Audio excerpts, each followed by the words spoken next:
Alright everyone, so this is Krazy, aka Why Must I Sign In, and here I am just looking at a replay of a Star Battle X.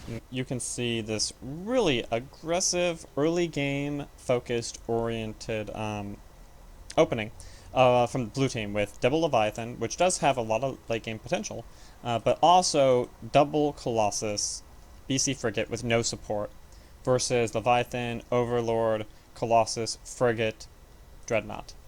And so what I want to look at in this match is how an early contain failed to develop into a late game win. This is a pretty long game, and so that's the first thing I want to comment on here, is that if you don't have any support, if you don't have any heavy siege ships, no Guardian or anything like that, then you're going to have a slightly harder time turning an advantage into a win, and that's going to be the first point I'll probably come back to a few times.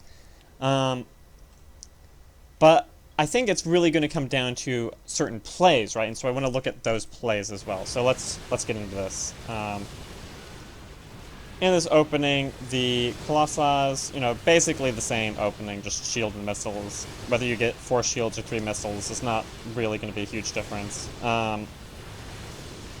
Rude Dog went for laser, which I think was not an ideal choice.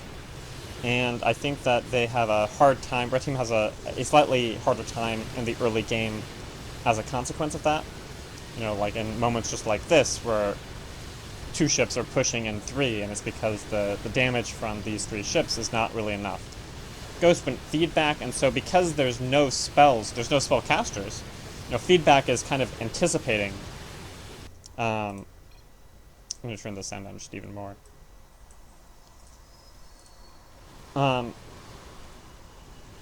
Feedback is anticipating an enemy spellcaster, right? Because against all these ships, it's not going to be very big. Now, Schling does have Plague, and so that's going to be big against ZDM as a frigate, and against a BC.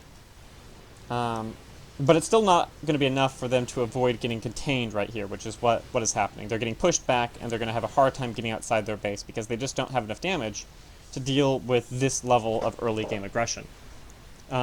And this whole build is working toward early game aggression, and so you look at what's going on right now, and you're at 3 minutes in, and there's 150 farm difference, and that's exactly what the blue team wants. And this is kind of what I was saying in the video as well. The other video during the live stream. And so the difference between the live stream analysis and a replay analysis is that in a replay analysis, you know which team won, and I want to, be thinking through, okay, what resulted in one team winning over another. And I think this is a really good match for showing some of those key points, and you can disagree on these points. So in the aftermatch, some of the people on the blue team were saying that they didn't think that it was composition that made them lose, but rather just misplays. And I do definitely I think it's both, right? I'm not saying that it's just composition, because when you're at a 300 farm lead at 4.5 minutes, that's exactly where you want to be, and that's pretty good, yeah? I mean, this is something that should contribute to a win. Now, it's not always going to contribute to a win, because usually what will happen is the blue team will get pushed out around, sometime in the next minute, and then the red team will, get to the other team's base and evenize farm. But what we're saying right now is that that push out isn't happening right now. And so this is the big appeal of LL Colossus BC Frigate, is that, if you have an Arbiter who's going to open feedback, and if you have, one ship that opens lasers, the red team is going to have a really hard time pushing out on time. So even though they are pushing a little bit here, they're breaking out so that they're not just down here, instead they're up here.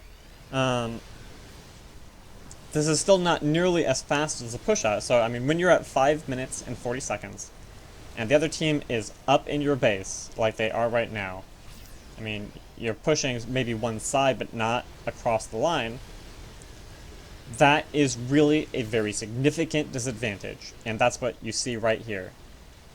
860 farm to 1300 farm. With that type of farm difference, blue team should win. And that's not what happened in this game, and so that's what we're exploring right now. They can push in right here, they can get bled worked down, make it hard for Blood to come out and push them out.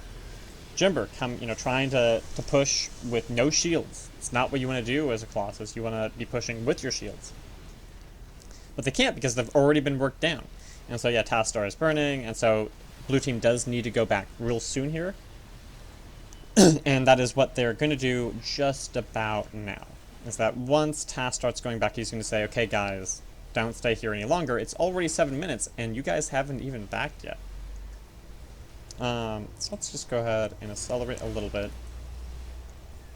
And again, this is the other appeal of a replay, is that when I know there's going to be just a little bit of downtime, what was the inevitable point where red team does push back. Okay, but let's pause right here. So the appeal of the Leviathan is that it doesn't need to go back with mutation. It can stay out and it can set up a warp trick.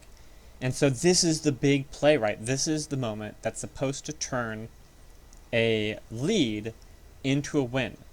Red team pushed out. They tried to evenize farms, so they were trying to get as far out as possible because they needed that farm, anticipating that the blue team would be back upgrading. But in the meantime, the Leviathan doesn't go back. It turns around the side, and it sets up really a glorious warp trick. I mean, this is just a beautiful warp trick. When you have, a 5-shield Colossus and an Arbiter right up here in the mid, and you have the Dread right here. It's not completely perfect, but it's very, very close to perfect. And then, you look right here. Bled. I mean, this is partly luck. But you look at Bled, he can't see it. He can't see it. They're right here. If Bled could see this right now, the entire team coming in, there wouldn't be a kill. Bled could escape, probably. I mean, Bled doesn't have his HP yet, but the rest of the team would be able to get out. But this is just a beautiful warp trick. The whole blue team right here. And he can't quite see it. Gorgeous. So this is exactly what the blue team wants. This is the entire blue team strategy, is they come in after an early game lead, to get a scan, which does kind of, I think that you can sometimes see scan through the darkness, but, they hit some creeps anyway. So now red team knows they're coming, and right here they're going to get that kill that they've been wanting. Now, what they really want to kill, I think, is the O or the A. Either one, dandy. But they'll take anything. They most of all want to kill. They want to solidify that lead. So Tastar gets in here. He gets his lockdown on Bled. And is blue team going to have anything? Is there any way blue team doesn't get a kill right here? And the answer is no. They're going to get a kill. Is it going to be Bled? Or is it going to be Jimber? And it's going to be Bled. Either way, someone's going down. And red team is now going to be in an even worse contain than they were before. And so at this point, they should be going into a win. Unfortunately, Bruce did take some beam right there, but he's not going to die right now. No, he's still fine. They didn't need to take that beam, though. They got their kill. They were already up on farm, and they got a kill. And so I think they're fine. That's not going to be, taking a little beam when he has rapid regen. If there was a chance they could have gotten Jimber or the Overlord or really anything right there, even the Leviathan, that would have been huge. We're just getting pushed back into his base as well. Danger not really concerned with taking some shots, and so they're even going to do a little bit of work on this tower right now. But honestly, with as low as this team is, I don't know why they don't just pile drive this tower. They should be 5-manning this tower right now. Instead, they all get off, and I don't know why. I think it's just, I do know why. It's because they don't want to be overly aggressive. They want to play it safe, and they don't want the team to heal up and come out and get one of them. But on the other hand, they don't have a support, and they don't have a siege. That right there is the perfect time to take a tower. And I think if they had taken a tower right there, that would have been one point where blue team could have really started to transition this into from a huge lead to an actual win.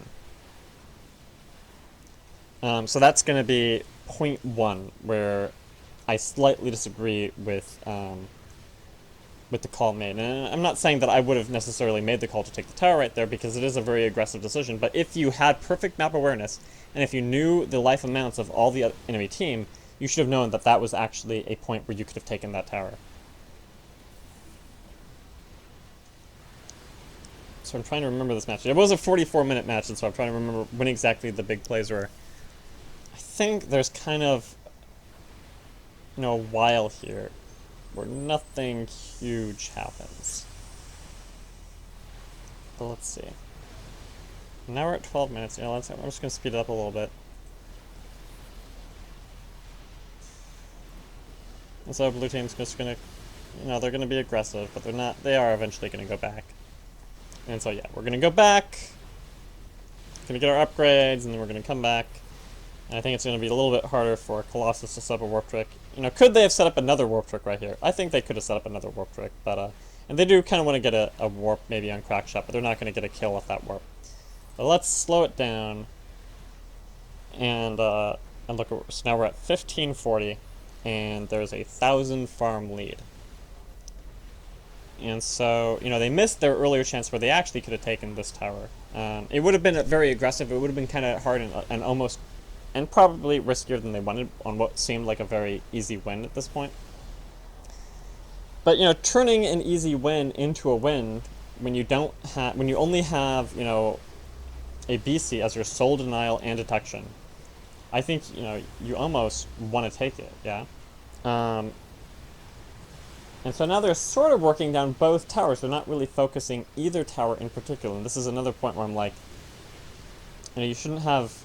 I mean, they don't want to be leaking any farm, but I think that they have, in a way, they don't have enough farm, but they gotta think, can we get in there and start working down one of these towers really, really fast? And maybe they couldn't have done that even because of the force fields. But you gotta be thinking about it, right? I mean, how do you get one of these towers down so that you can dive even further and get those kills? And so, if I remember right, so let's look at Bruce here. And so let's look at what's going on right here. And so this tower is not going to go down. Chamber is lowish. Dirty is at 5,000 life. He has regen, he has 100 energy, and they have no way to deny Dirty. And that's one of the concerns of this build, is that they have no way right now to deny Dirty and inhibit him from getting this rapid regen, which is going to give him another 3,300 life over 7 seconds. So let's look in, and so Leviathan gets the regen off, and so he is still at 5,700, and now he's just this far from the tower and safety. Now Bruce is still at full life, ZDM is at full life, but Colonel Panic, he's a little bit low right now. He can't really stay in here very easily. Tassadar doesn't have the mana for another lockdown to prevent force fields, and Crackshot is doing perfectly fine. So on the whole, this looks pretty safe, yeah? But on the other hand, there is Danger, who is now getting low, and they're not really necessarily going to be taking this tower, yeah? Here, let's look. Man, Jimber is so low. You must want to think, could you have, gone back in and gotten a kill? But no, I mean, look, there's both Colossi and the BC are kind of lowish.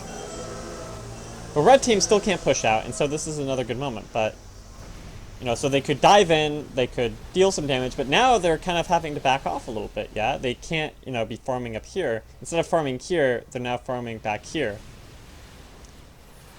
And part of that is because they were taking this 200 damage a second. It's a lot of damage a second, yeah? I mean, that's like having another ship hit you, basically. It's as though there's a sixth member of the team again, yeah? It's like things are even when you're fighting inside a battle station. If you're down a ship, that is. Let's back out. And, taking a few shots here.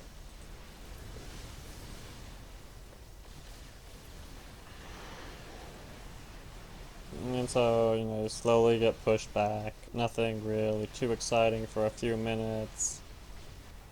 Maybe a little bit of a dive, but take a plague. Trying to set up a warp trick, but the red team is already pushed back because you held the mid so long, and now you're not going to get a kill.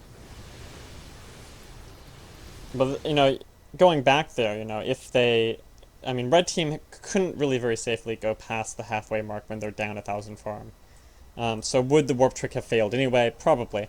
I don't think... they're going to have a hard time getting another warp trick here, is kind of what I'm saying. regardless of whether they were having this big fight in the mid. Especially since there's an Overlord with, should I go back? Is it going to mess it up, the video, if I go back a little bit? And it kind of looks like this is a moment where nothing is happening, but, you know, a moment where nothing is happening in this game is still worth considering. So let's think right here. You know, you have Colonel Panic coming down here, you know, to set up a warp trick, right? But Bruce and ZDM have still been fighting in the mid. And now, you know, Dirty and Jember and Ghost have practically no farm on this out. But they still can't stay here without being at risk of, you know, eating a warp trick. But let's pause, and so what happens right here? Let's look at Dirty. And again, we already know that there's no kill here, but okay, so Dirty sees them, and Dirty has 0.71 speed, and Colonel Paddock has 7.1 speed, and Tazadar has 0.82, but he is slightly behind Colonel, so he's not going to be able to get in here. So at this point, there's no way this warp trick is going to become a kill. But, you know, maybe they could have turned in and got someone if someone was actually further up here, but there's no way for them to get further in there because they know that Bruce was just here a moment ago. Okay, so let's go back in. And so, yeah, nothing's going to happen here, and I'm not sure exactly why that's the case. Okay, whoa. Apparently setting to point ×8 makes things explode. Let's get it off ×8.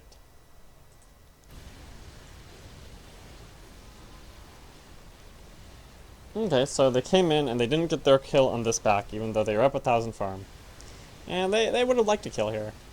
And so you wonder, you know, would they have gotten a kill if they hadn't been so fighty in the middle? If they had tried to sucker the red team into getting a little bit further out there when they set up their warp trick? I don't know. I think that the red team might not have gone out any further anyway. And so now you can see that Schling is getting off these siphons onto Danger, and so Danger is having a hard time maintaining his recharge shield. But he still has enough shield that he's not going too low. And so everyone on the blue team is really tanky. You know, ZDM has these 10 shields, Tastar has 10 shields, Danger has 12 shields, Bruce has 10 armor, Colonel Parnick has 8 shields, and Crack has 5 armor and 17,500 life. And so, how on earth is blue team not going to win this game, you're probably thinking? Well, let's find out. You know, so we have Crack fighting inside the tower here, which, as I said, you know, it's kind of like he's fighting 3 ships at once, because there's Jember shooting him with missiles and thermal lances, there's the tower dealing 200 damage a second, and there's Rude Dog shooting him with level 10 missiles. But Crack is already back to full, and at 450 life he's going to have energy again for another rapid regeneration. And one thing to note here is that by this point, at 24 minutes, Dirty has Corruption and Rapid Regen and 475 energy, and he's been really trying to get farm. He's, you just look at the tabs. Dirty is the most farmed besides Schling. So it's Schling and Dirty who have been getting the farm and who are trying to make the little farm they have, you know, keep them in this game. And so Schling is using it for Siphon and Plague and Psyblast with 600 energy. You know, he is a fully operational Overlord. His Mutalisks are in 2-shot, but who cares? And his Energy Blast is in 3-shot, so we can still kind of use that too. So Danger, you know, he's getting denied, so his 500 energy isn't doing that much, instead it's basically just feeding Schling, and so this is another moment where we are pushing inside the tower. Now, this is different than last time though, right? Here we have Dirty, who is using this Corruption, and he is undeniable in energy. I mean, he can regen all day, and he can drop this Corruption whenever he wants, and so Bruce is going in with Corruption, and he has the 10 armor, but he's taking basically, you know, when you have Corruption, you can think of it this way. It's as though everyone on the enemy team has the Void Ray ability charge, right? Because everything is dealing 1.5 extra damage to you. And so he has Rapid Regen, but he's still taking a lot more damage than he'd like to on this little push-in. And so Crack doesn't have the energy for a rapid regen. He has 5 armor and 8,000 life, and they're trying to get Dirty, but Dirty has, unlike them, 400 energy, and so he's going to get another regen, just like last time, and be able to get out here. So it looks like he's going to die, right? Because if you just look at the HP, he's at 4,000 life, but really that 4,000 life is about to be 7,000 life. And so, you know, can you deal 7,000 life with the ships you have going in like this? You know, you have Rude Dog here dealing those level 12 missiles, and Bruce is coming in, and he is plagued, and he has energy, but he is only at 7,000 life, and you have Crackshot, who's actually had to go out because he was plagued and out of energy and at 7,000 life. So they're going in, and they want to kill here. And so Bruce is now at 5,000 life, and what is this? He just took a corruption. And now Danger is like, okay, there's no kill here. Their entire team is here, and he just popped his rapid regeneration. But now Bruce, you know, even though the blue team is up 1,500 farm right now, 4 of the ships are not still engaged in this push. You know, at one point Crack was in the push, in this attempted kill on Dirty, but then he had to break off because he was out of energy, because he's been getting denied by Schling.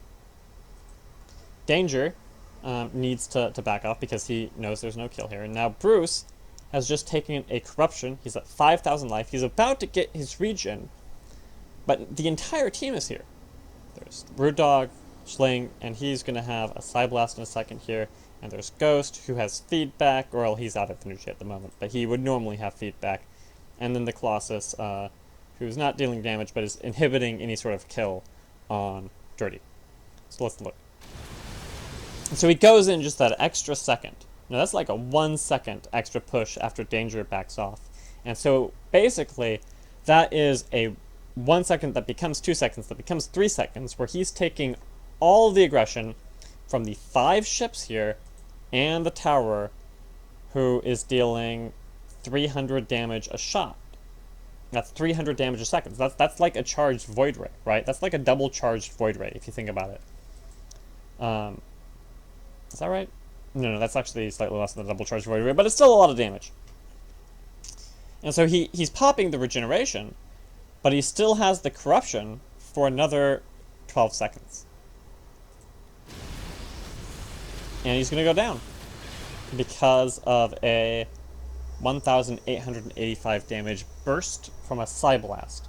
And so even though, and I mean, there was a nuke coming at him too, because everyone wanted to get Bruce. But there's a moment where, you know, was it the comp? Was the play? You know, it was certainly play was a big part of it. You know, he needed to back off. That 1 extra second where he was still on them after Danger backed off was 1-2 second too many, definitely. You know, if Danger had been eating half the damage, then Bruce might have been able to get out of this. So play is a big part of it. Should they have been pushing in on Dirty, who with his rapid regen was not going to die right here anyway? Definitely. They should not have been diving in 3 versus what was really 5. But it's also composition, right? Because they were in a position where it would be easy to misread the situation, because usually you wouldn't have a Leviathan that's just always going to be at max energy, and an Overlord that's just always going to be able to use energy no matter what. You know, always be able to get off that siphon. Never have any chance of, you know, getting an imp or a feedback interrupting a siphon. He's always going to get it off. And Dirty always going to be able to get off that rapid regeneration. There's just a guarantee on the part of the Zerg for the red team. So even though they're down, they were up 1,500 farm, and they're still up, or they're still down 900 farm. They're just even on ships. But that is a really big concern, because the situation that created the possibility for the red team to get this kill has not changed, which is the fact that Dirty and Schling are undeniable, literally. There's no way to inhibit their energy generation. And so this is a very clutch moment, right? Getting a kill in a 5 or 6 when you're down 1,000 farm is nothing to scoff at. So yeah, there's Dirty BMing a little bit and bragging about the corruption that generated that kill. But, you know, a lot of things generated that kill. Is you can't just point to one thing. Play was part of it. Abilities were part of it. You know, partly it's Dirty for getting corruption and using corruption in the right way. And it's partly Bruce overextending. But it's also composition. It's all of the above is what lets, you know, the tide start to turn. And so there are a few other plays here that I wanted to take a look at. There's not going to be something really huge for the little bit. Don't want to let it go to ×8 where things would get confusing. I mean, but blue team should still feel pretty sure that they have this game locked down, right? They're still up 800 farm. Crackshot is really fat. Look at this guy. Look at this Leviathan. He's so fat. You look at the two and it's like, Dirty has 1,700 life. Or 17,000 life. Crackshot has 17,000 life as well. But they're both fat Leviathans. But you still would probably be thinking, okay, how is red team going to turn this into a win? I mean, they got the force fields, but, you know, each of these Colossi can break that. Dirty does have the corruption, and so, you know, you look at the abilities. Is corruption actually better than frenzy? Well, maybe sometimes. If you're down, probably. If you are not going to be the one dealing all the damage, right? I mean, with frenzy, that 19 tenths is going to be really scary, whereas Dirty, you know, he's kind of counting more on the bile and also just the rest of his team dealing more damage, right? The corruption is going to work a lot better with the Psy Storm and with the well, mostly the Psy not the Psy Storm, the Psy Blast.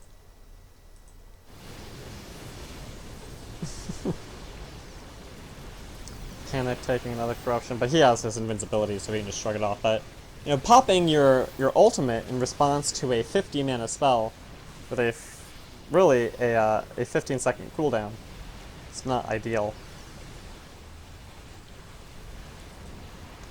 But you can see that this is kind of a point where Crackshot is getting really kind of sassy with Brood.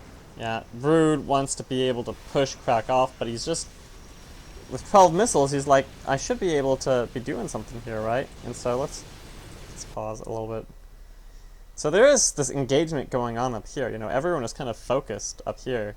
But at the same time, Brood is like, I have to be able to push this Leviathan so he stops humping my base. And is that going to work out? Well, right now he's fine.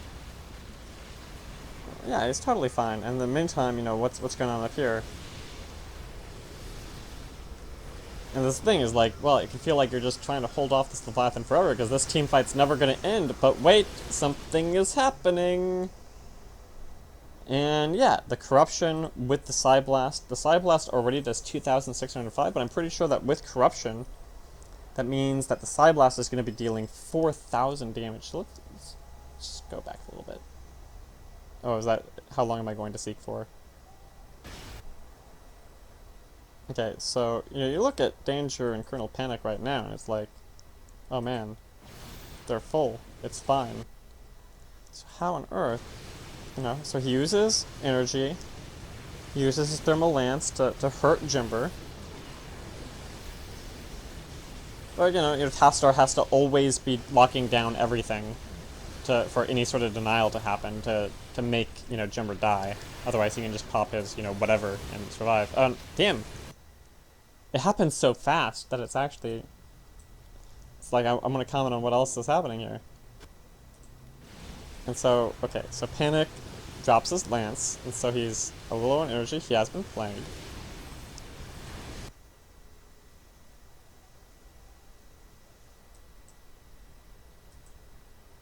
What's going on with the text? I might have broken the game a little bit. Because Danger was not just killed by Schling, but it's still on the screen because replays in StarCraft 2 are not optimized. Okay, so he goes in, and right now, Danger is not Colonel Panic. Danger does not have invulnerability shield. Of course, both, neither ship right now has invulnerability shield.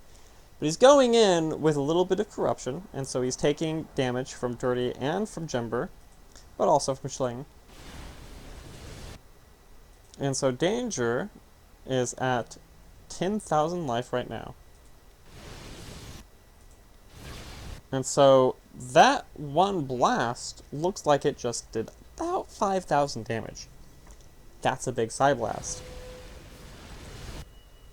And so now he's down to 2,200. Dirty just popped Frenzy, and I don't even think Schling needs to side blast right here, but it's certainly going to help. Yeah, okay, so he has 2,600 shields now, but he doesn't have Hardened. He has no way to suddenly deny a 4,000 damage side blast, which with Hardened Shield, if timed correctly, would actually deal 50 damage. And bam, there it is. There's that second kill that now them farms are looking mighty equal. And the underlying concerns remain the same, which is that there's, how do you contain Schling plus Dirty? This unlimited energy combination. Now, in the meantime, what's going on down here? Rude Dog does have his Afterburner. Why? He's going to pop that immediately. No? No? He didn't even have time. Crack, using just that Frenzy, does get his kill. So Frenzy is good. Frenzy with this massive tentacle, dealing 170 damage times 4. That's 400 damage a second. Actually, no, it's more than that. It's like 700 damage a second. My math skills OP, nerf please. No, and so Crack gets a kill here too, but it's not really an even kill, because Rude Dog had 400 farm, and Danger had 700. And so it's helping even things out, but once again, that farm lead that was looking so good for that brief moment where Danger was dead is not so great. And now they've lost their frig. They've lost those missiles that have been doing so much damage. But the real threat here has been Schling plus Dirty, because that combination has just incredible damage output.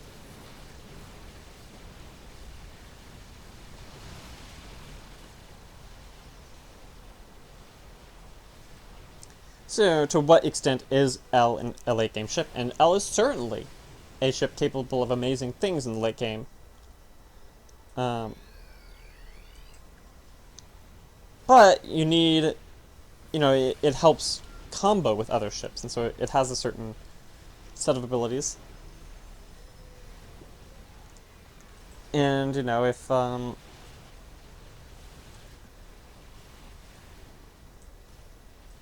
you want to go Frenzy, you want to be the big fat Leviathan, and you want to wreck everything. But sometimes, with the right team, with an O, the L plus the O can be a lot more threatening, actually, because that corruption is just so badass. Let's look at that. Oh, wow. It's actually more than 25%. Oh, so my math was probably screwed up earlier. I was saying that the Side Blast was doing 5,000, but it was actually less than that. It was more like extra 25% is still about 1,000 damage, so it's still pretty big.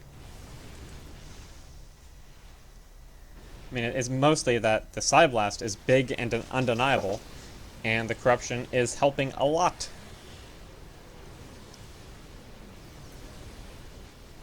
And this is one of the reasons that you want, kind of that LO combo. Ghost getting in there with the stasis, but is Jimber gonna go down? I think so. What happens here? Oh, that really clutch shield, man.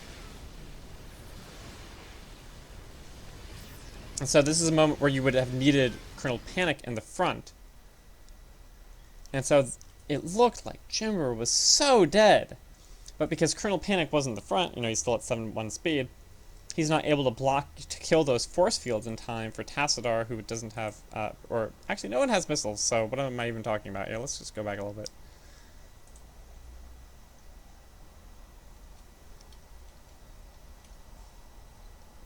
So it's like, once again, Dirty or Jimber is going to die. And so, we've really been failing to kill Dirty this entire game. So let's get Jimber, He's not the Leviathan. He can't regen in the same way. He still has, recharge shield, able of regenerating 1,760 life, but that's not the same as this unstoppable rapid regen that's regening 3,400.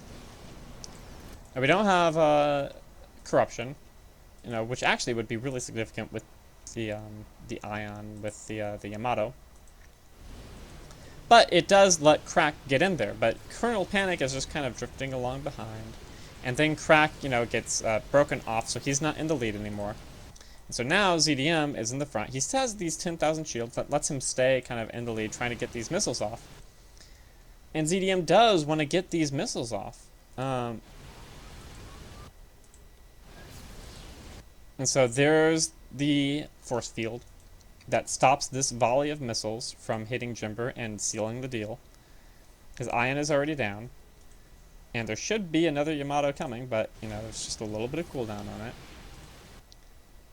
But in the meantime, ZDM just dropped to 1,200 because of all this damage from Dirty and from everyone else. And so he turns back, but once again, Schling has this 3,000 damage, so he's already dead, right? Because there's no way to deny the Overlord. So, boom. And in the meantime, Jimber gets away. And so, what if there had been an Arbiter that could chrono boost Colonel Panic? Would that have been enough to be blocking those force fields, be absorbing the damage? You have this full energy, full life Colossus that had to hang in the back because there was no way to get him forward. And so the Arbiter, Ghost, manages to go up, break Crackshot off the aggression when he was in Frenzy, so that Jimber could just have a few extra seconds to get away. And now they want to get Schling. But can you seal the deal? So you have all these ships with no life, and that's not what you want. And so at this point, the problems I've already established are still the case. That now the farm is about even, but now this really strong combo of Arbiter, Overlord, Leviathan. Colossus too, but it's those three that's, with the chrono boost for the all the things, gonna make this a very hard game at what was a massive advantage.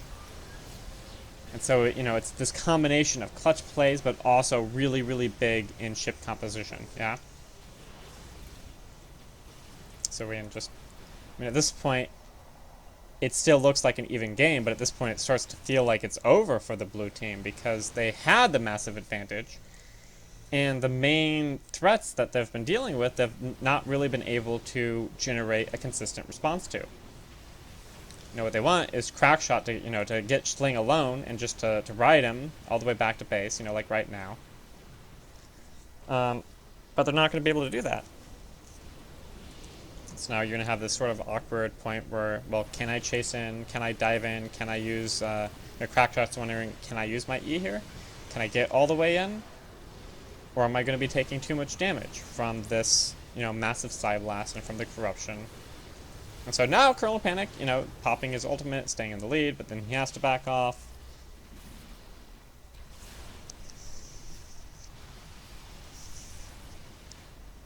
Taking the Plague.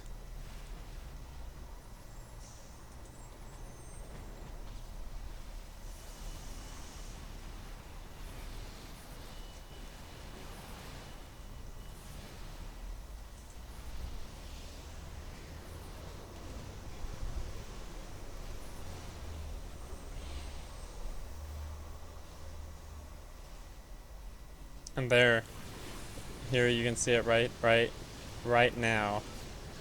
The farm score lead finally changes.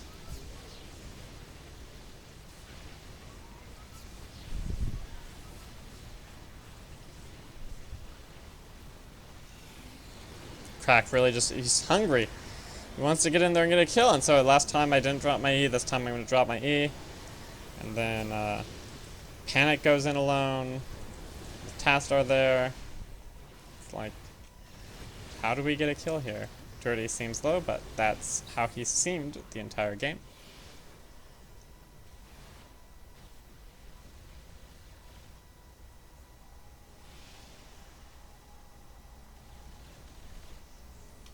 And so in a way, this is like saying, okay, you really need O or A in almost any lineup, right? Because you need some way to deny energy from a Leviathan and from an Overlord. Because otherwise, there's going to be these situations that are just a mess. You know, the BC is not enough. Ugh. And even, like, BC versus Arbiter is not, like, it's really hard for the BC to always be in the right position to get the lockdown on the Arbiter. If the BC is a little bit out of position, it's going to be a mess. And so I hope you guys enjoyed this analysis of what was, I think, a very interesting and informative game about how a mid-game build can effectively change about how a good comp, how a late-game oriented comp can hold together in a mid-game and transition into the late game, even with a very, very significant farm disadvantage. So I hope you found this informative, and if you did, that you'll think about liking and favoriting this video. Alright guys, I'll see you later.